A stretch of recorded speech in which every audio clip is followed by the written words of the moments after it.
All right.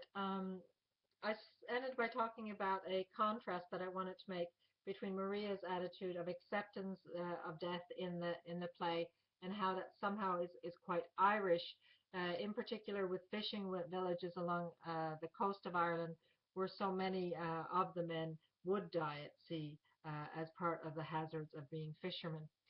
But I wanted to compare it to a poem by Dylan Thomas. And the poem by Dylan Thomas that I want you to look at is Do Not Go Gentle into That Good Night.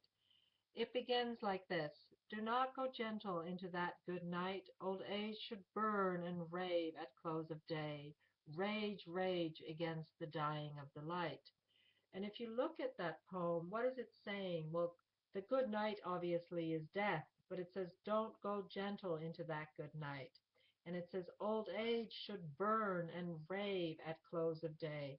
So again, a metaphor for death is at close of day, but burning and raving is not going quietly. It's not going with acceptance. Rage, rage, there's this anger against the dying of the light, so that in death there is a dying of light. It's another metaphor, but that it's important to resist it and to reject death. This attitude is very, very different from the attitude expressed in the play Riders to the Sea. If you go to www.poets.org, you can listen to a reading of Dylan Thomas's poem, or you can just type in Do Not Go Gentle into That Good Night into YouTube and find several readings of the play there, one by Anthony Hopkins. All right, and I do recommend that you do that. Uh, I just want to go back and talk a little bit more about the when it comes to narrated actions. We talked about narrated actions occurring off stage, and some of them occur off stage as the play is going on. They look out the window and they see women coming. They look out the window and Kathleen sees the same horse that or pony that Maria has seen, and this to Maria is a confirmation that yes, again, that confirmation that Bartley will die.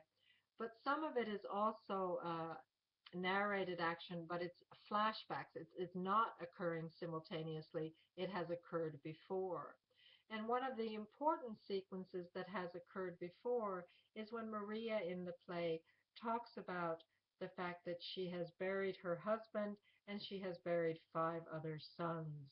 And so she has been through this process many times where her husband or her sons have been lost at sea and may be dead, and found out that indeed they were all dead. And when the play ends, she sprinkles the holy water from the cup on Michael's clothes and Bartley's body, and then she turns the cup upside down. Well, there's great symbolism in turning the cup upside down, and you can hear it in her speech. It is symbolism that it's over now. I've buried the last of them. The last are dead. So she doesn't need any more holy water because this is it for her. It's the final loss for her. And so the symbolism of the play is very closely connected to this theme of death. Well, if you read again in Studying Plays by Wallace and Shepard, there's also a section where they talk about Schechner's idea of the closed and open ending of a play.